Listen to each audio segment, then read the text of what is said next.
Pengajar Bai yang tidak bisa membantu tetapi bertanya. Saya telah mendengar tentang betapa hebatnya teknik Daoyin, tapi sebenarnya seberapa hebat teknik itu? Bagaimana cara meningkatkan proses pelatihan energi genetik? Petik 2. Pada saat ini, seorang pria parubaya dengan rambut mulai memutih berkata, Bayang, aku akan memberitahumu seperti ini.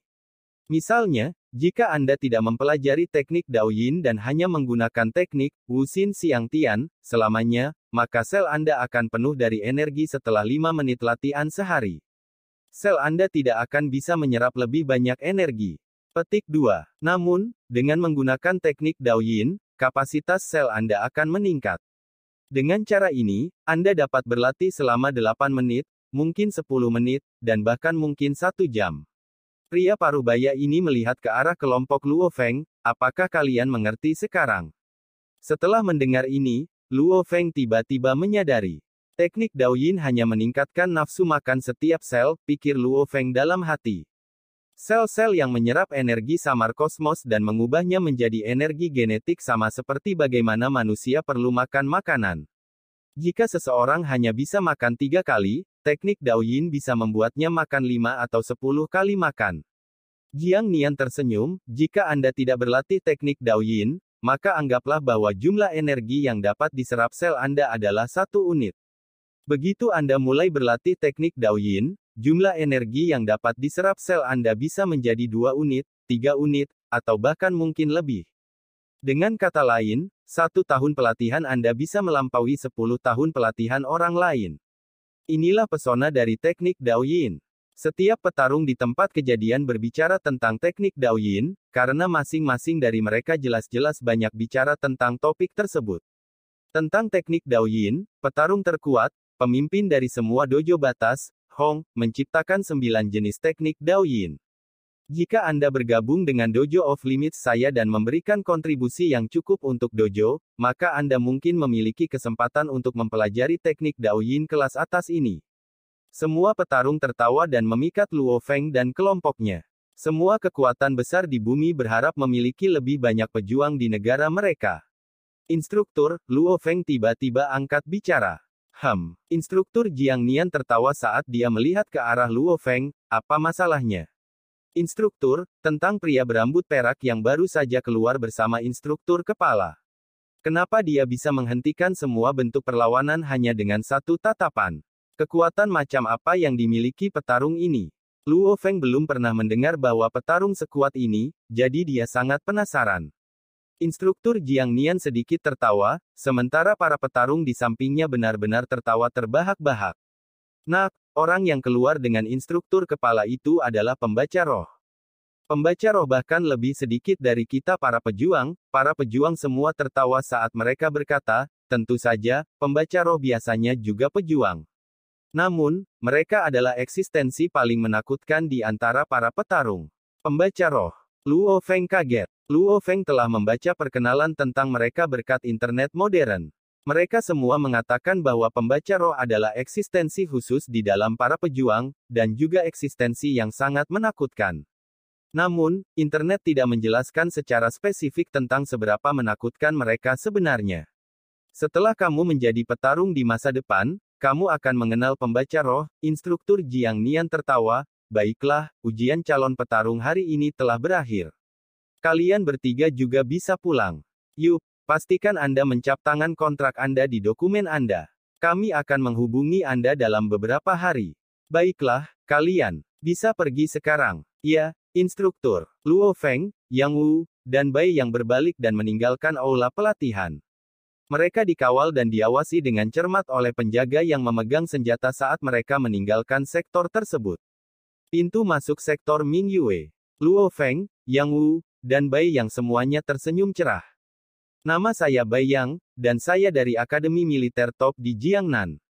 Keluarga saya tinggal di kota Yangzhou, jadi saya mengambil kesempatan ini untuk mengikuti ujian saat liburan musim panas. Bai Yang mengulurkan tangannya ke Luo Feng dan Yang Wu untuk berjabat tangan, saya senang bisa bertemu dengan Anda dua.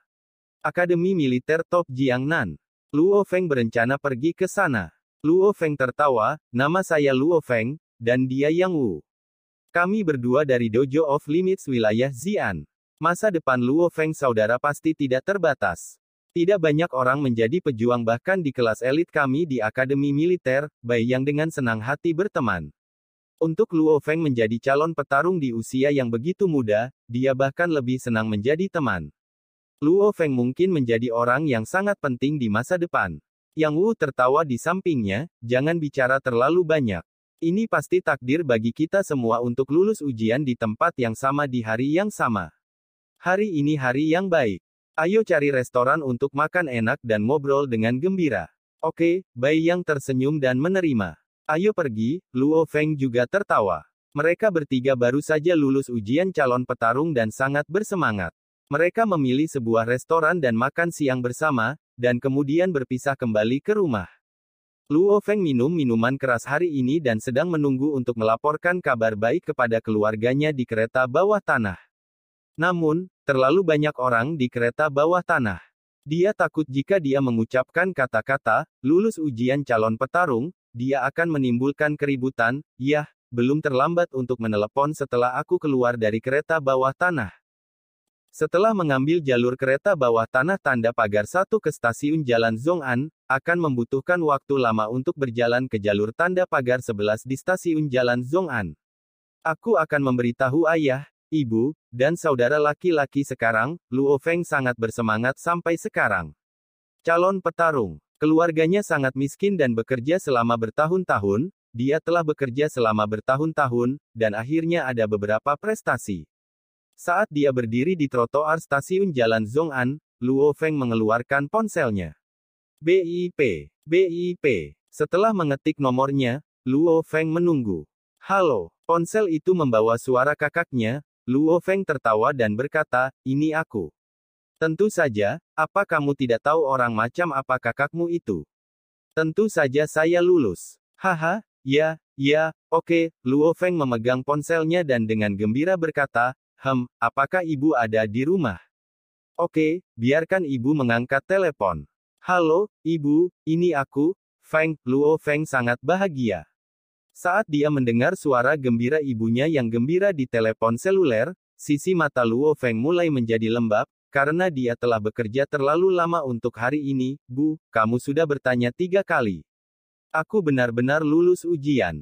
Formulir akan tiba di rumah dalam beberapa hari. Aku sudah makan, dengan 2 orang lainnya yang lewat. Luo Feng tertawa, oh, panggil ayah.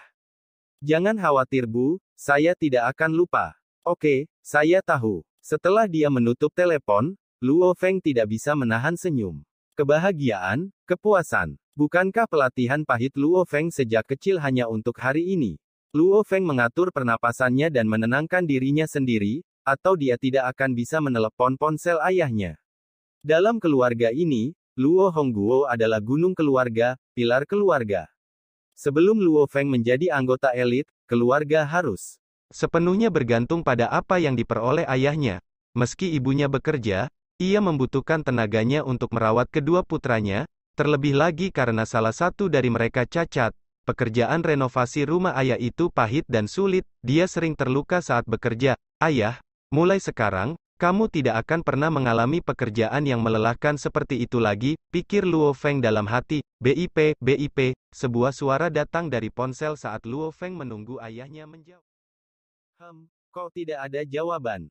Sekarang sekitar jam 12, jadi sekarang waktu makan siang. Ayah saya dan yang lainnya sedang melakukan renovasi sekarang dan mereka biasanya istirahat pada siang hari, jadi dia seharusnya bisa menjawab telepon. Luo Feng menatap layar ponselnya dengan ragu dan menekan fungsi pencarian lokasi ponsel. Layar ponsel dengan cepat menampilkan peta kota Yangzhou. Titik merah kecil di peta mewakili lokasi ponsel Luo Feng, sedangkan titik hijau kecil melambangkan lokasi ayahnya. Tidak terlalu jauh dari tempatku sekarang. Luo Feng langsung tahu di mana lokasi ayahnya saat ini dan tidak bisa menahan senyum. Aku akan lari ke sisi ayahku dan memberitahunya secara langsung tentang kabar baik. Luo Feng dengan cepat pergi ke lokasi yang ditampilkan di peta ponsel. Wilayah Xi'an, sektor Sky Garden. Cepat dan pindahkan barang-barang itu agar kamu bisa pergi istirahat dan makan siang. Kita harus pergi makan juga. Di salah satu halaman villa pribadi di sektor ini, Zhang Haobai, pucat dan mengenakan celana panjang putih, mendesak para pekerja. Dia bahkan memiliki 3 pengawal berwajah dingin di sisinya. Pak, jangan terburu-buru, furnitur ini sangat berharga. Jangan meremehkannya, dapatkan lebih banyak orang dan bekerja sedikit lebih keras. Sebuah truk diparkir di halaman pribadi dan memiliki banyak furnitur kayu yang tertutup rapat. Furnitur kayu saat ini sangat berharga dan mahal. Mereka adalah barang mewah yang hanya dimiliki sedikit orang. Sebab, semua manusia hidup di kota. Sangat sedikit tempat untuk menanam pohon, dan kebanyakan pohon untuk hiasan. Meski ada banyak pohon di luar kota, banyak monster juga ada di sana. Harga kayu sangat tinggi, karena Anda harus melawan monster untuk mendapatkannya. Furnitur kebanyakan orang saat ini terbuat dari plastik, sementara beberapa yang lebih baik terbuat dari kaca. Keluarga normal tidak akan mampu membeli produk kayu. Hati-hati. Pekerja perusahaan renovasi dengan hati-hati memindahkan furnitur berat dari truk ke tanah. Setelah itu, 3 pekerja dengan hati-hati memindahkan furnitur ke halaman rumput. Hati-hati, Zhang Haobai mengerutkan kening dan mengingatkan, ini adalah furnitur yang terbuat dari kayu asli berkualitas tinggi. Jika Anda melanggarnya, Anda pasti akan mendapat masalah dengan bos Anda. Hau. Ketiga pekerja itu dengan hati-hati memindahkan furnitur. Perabotannya sangat berharga dan berat, sekitar 1000 kek. Sedikit pekerjaan bagi ketiga pekerja ini untuk memindahkannya. Berhenti dan istirahat sebentar. Pindahkan ke dalam rumah dalam satu tarikan napas nanti, pekerja yang mengangkat di depan memerintahkan, taruh di sini sekarang. Perlahan, pelan-pelan, ketiga pekerja itu perlahan meletakkan furnitur di halaman. Hanya setelah melakukan itu barulah mereka bisa menegakkan punggung dan menghirup udara segar. Old Luo, aku sudah lapar setelah melakukan itu, seorang pekerja jangkung mulai meregangkan tubuhnya.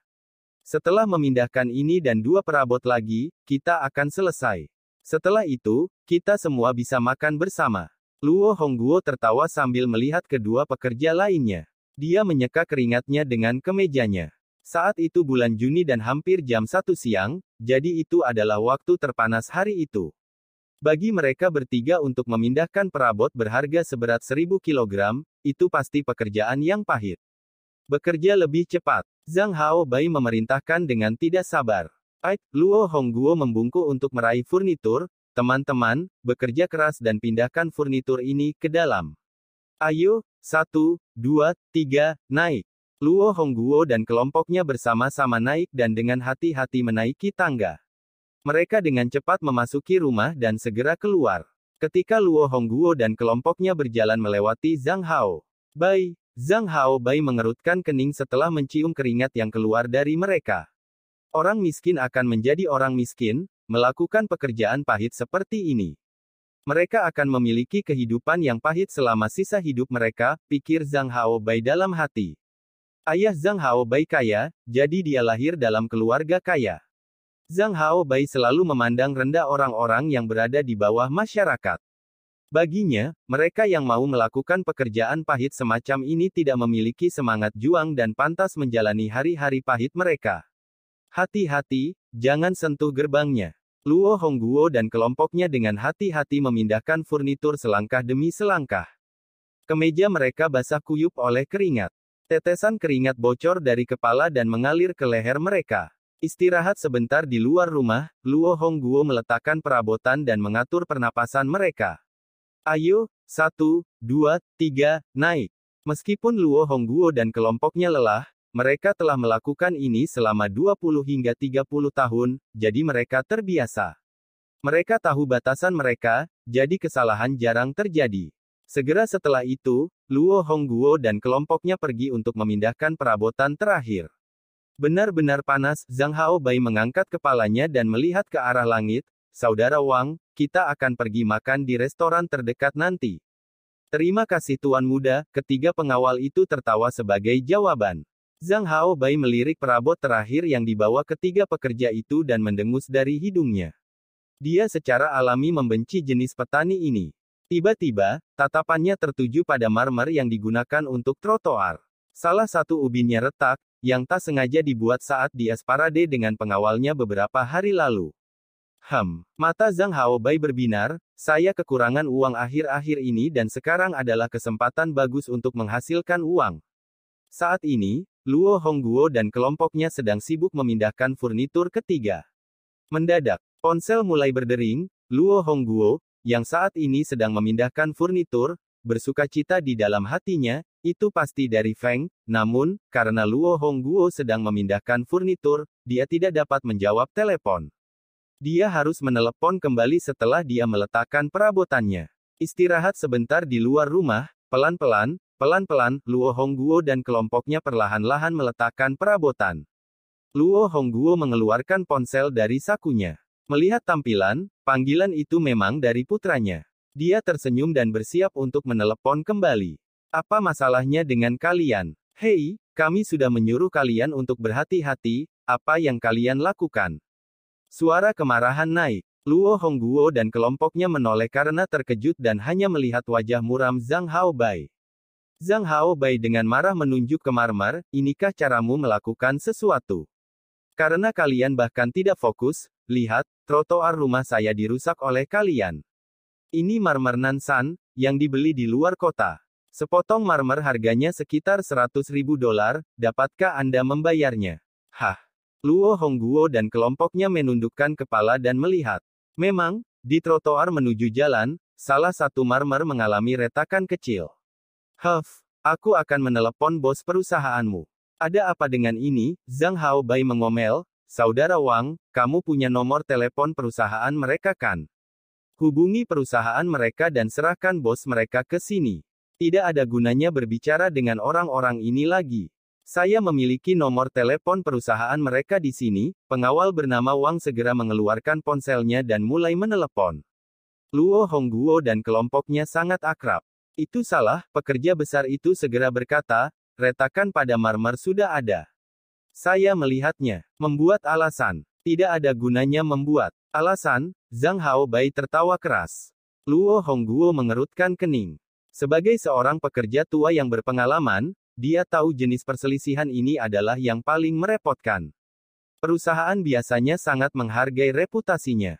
Jika reputasinya dirusak dan perusahaan tidak memiliki bukti yang membuktikan bahwa pekerjanya tidak melakukan crack, maka biasanya perusahaan hanya dapat membayar kerugian tersebut. Jika perusahaan membayar uang, maka uang tersebut akan diambil dari gaji 3 pekerja yang bertanggung jawab. Mari kita pindahkan furnitur dulu dan kemudian bicara, Luo Hongguo berbicara sambil pergi mengangkat furnitur.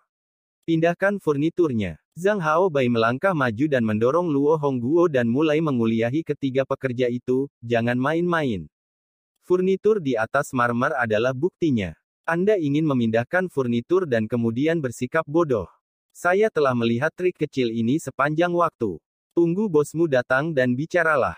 Old Luo. Dua rekan kerja lainnya pergi membantu Luo Hongguo berdiri. Tidak masalah, Luo Hongguo menepis bahunya. Bagaimana kalian bisa mendorong orang?